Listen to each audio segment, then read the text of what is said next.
Assalamualaikum warahmatullahi wabarakatuh. Alhamdulillahirabbil alamin. Wassalatu wassalamu ala asrofil anbiya'i wal mursalin wa ala alihi wa ashabihi ajma'in, amma ba'du. Asyhadu an la ilaha illallah wa asyhadu anna Muhammadan abduhu wa rasuluh. Segala puji bagi Allah atas segala rahmatnya. Sholawat serta salam kita sanjungkan kepada junjungan kita Nabi besar Muhammad Sallallahu Alaihi Wasallam yang telah memberikan kita petunjuk kepada dinul Islam. Di sini kami penyuluh agama Islam Serengan akan menjelaskan tafsir surat Al-Ma'un dalam kitab Al-Ibris karangan Kiai Haji Bisri Mustafa. Sebelumnya, marilah kita bacakan Al-Fatihah kepada beliau. Semoga ilmunya bisa kita ambil dan kita amalkan dalam kehidupan sehari-hari. Khususon ila Kiai Haji Bisri Mustafa. Al-Fatihah. Bismillahirrahmanirrahim. Bismillahirrahmanirrahim. Alhamdulillahirabbil alamin. Arrahmanirrahim. Maliki yaumiddin. Iyyaka na'budu wa iyyaka nasta'in. Ihdinas siratal mustaqim. Siratal ladzina an'amta 'alaihim ghairil maghdubi 'alaihim waladdallin. Amin. Langsung saja saya bacakan surat Al-Ma'un dalam kitab Al-Ibris yang berbahasa Jawa. Bismillahirrahmanirrahim. Suratul Ma'un makiyatun wa hiya sab'u ayatin. Surat Al-Ma'un iku makiyah turun ing Mekah wa hiya sab'u ayatin. Ono 7 ayat. Bismillahi kelawan nyebut asmane Gusti Allah Ar-Rahman kang maha welas Ar-Rahimi lan maha asih. Aro'aita ono to werusira alladina ing wong yukadzibu kang angguruhake iya alladi bidin ing agama utawa dina piwales.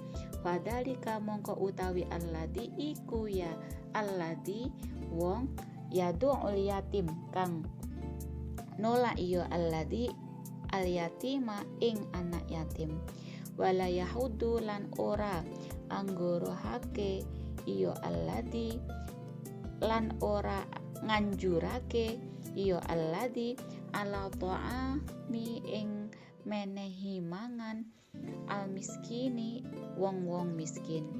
Wawailul mongko utawi neraka wail iku lil musallin kaduwe wong-wong kang padha salat alladzina hum an salatihim sahun. Utawi iyo alladzi an sholatihim saking sholat iyo alladzi iku sahun podo lali kabeh. Alladzina hum kang utawi iyo alladzi iku yuraun podo ngetokake iyo alladzi wa yamnauna lan podo nyegah iyo alladzi almauna ing nyilei ampreyah utawa barang-barang sepele. Sebabe tumurun ayat iki Abu Jahal iku dadi kuwasa nguwasani bondone anak yatim. Bareng wis gedhe yatim iku anjaluk bondone hake sange Abu Jahal. Yatim mau ora diwenehi bondone nanging malah disentak-sentak kanthi kasar.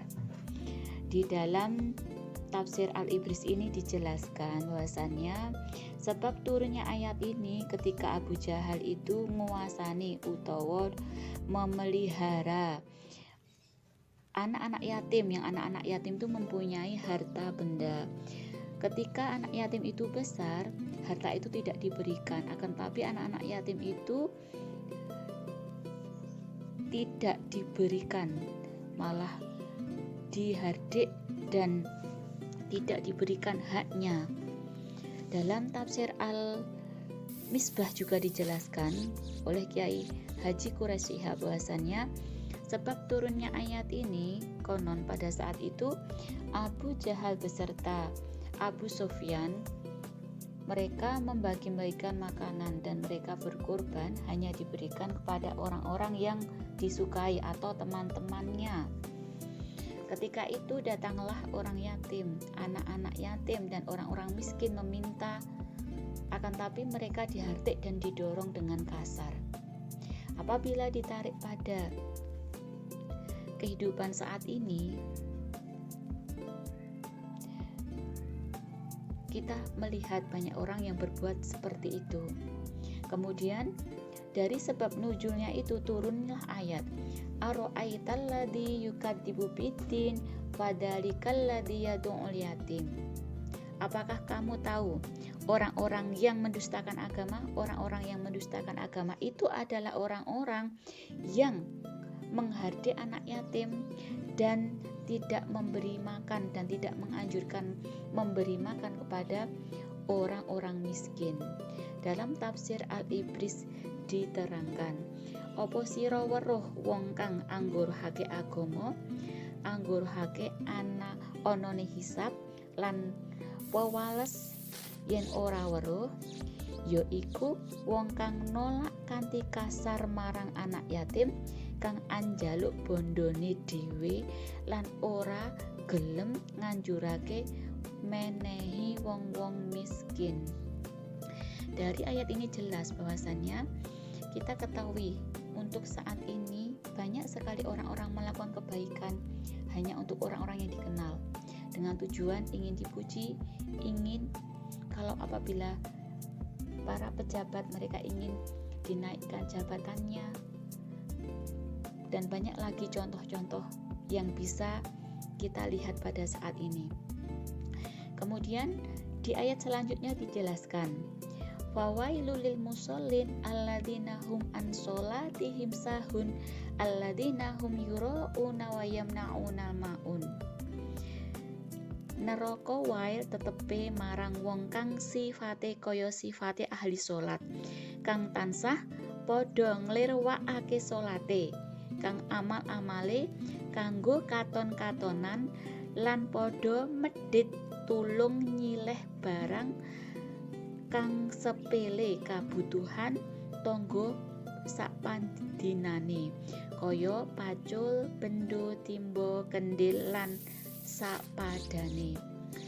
Dalam tafsir Al-Ibris dijelaskan bahwasannya orang-orang yang lalai sholatnya yaitu adalah orang-orang yang sahun, adalah orang-orang yang lalai dalam sholatnya. Lalai dalam sholatnya itu bermakna apa, saudara-saudara? Orang-orang yang lalai sholatnya adalah orang-orang yang sholat akan tetapi lalai terhadap perilaku kesehariannya, tetap melaksanakan apa yang dilarang oleh agama, misalnya ghibah, misalnya suka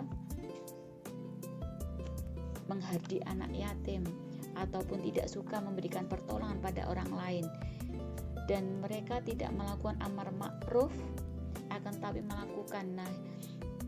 melakukan suatu hal yang buruk. Kemudian dalam ayat selanjutnya dijelaskan alladzina hum yura'un, orang-orang yang lalai sholatnya ataupun orang-orang yang dikenai ayat fawailul lil musallin adalah orang-orang yang yura'un, orang-orang yang ngetokake atau memperlihatkan amalnya. Umpamanya dia sholat ingin dipuji, ingin dikatakan sebagai orang yang soleh, dia berbuat kebajikan ingin dipuji orang lain sebagai orang-orang yang baik dan suka memberi, dan perbuatan yang tidak pantas lainnya. Kemudian dalam ayat yang terakhir dijelaskan wayamna'unal ma'un, dan orang-orang yang nyegah ataupun tidak mau memberikan pertolongan pada orang lain walaupun itu hanya perbuatan yang ringan ataupun sepele. Umpamanya kita mempunyai barang-barang, di sini dicontohkan kita mempunyai bendo, timbo, dan yang lainnya itu dipinjami oleh saudara kita, oleh tetangga kita. Akan tetapi kita tidak mau memberikan dengan alasan takut rusak dan apapun. Itu kita dilarang dalam agama. Kita digolongkan orang-orang yang celaka atau dimasukkan golongan orang-orang yang celaka atau lalai. Demikian sedikit uraian dari kami, semoga bermanfaat. Yang perlu kita tanamkan di dalam perilaku kita harus ingat, kita pasti tidak mau digolongkan sebagai orang-orang yang lalai ataupun orang-orang yang mendustakan agama dan orang-orang yang lalai dalam sholat kita.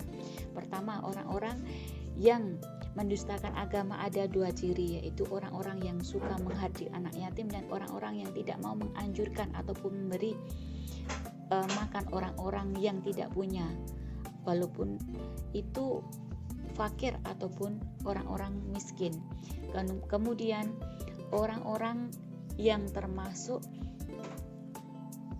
celaka dalam sholatnya adalah orang-orang yang yuraun, orang yang riya dalam sholatnya ataupun dalam ibadah lainnya, orang-orang yang enggan memberikan pertolongan pada orang lain. Terima kasih atas kesempatan yang diberikan, semoga bermanfaat. Wassalamualaikum warahmatullahi wabarakatuh.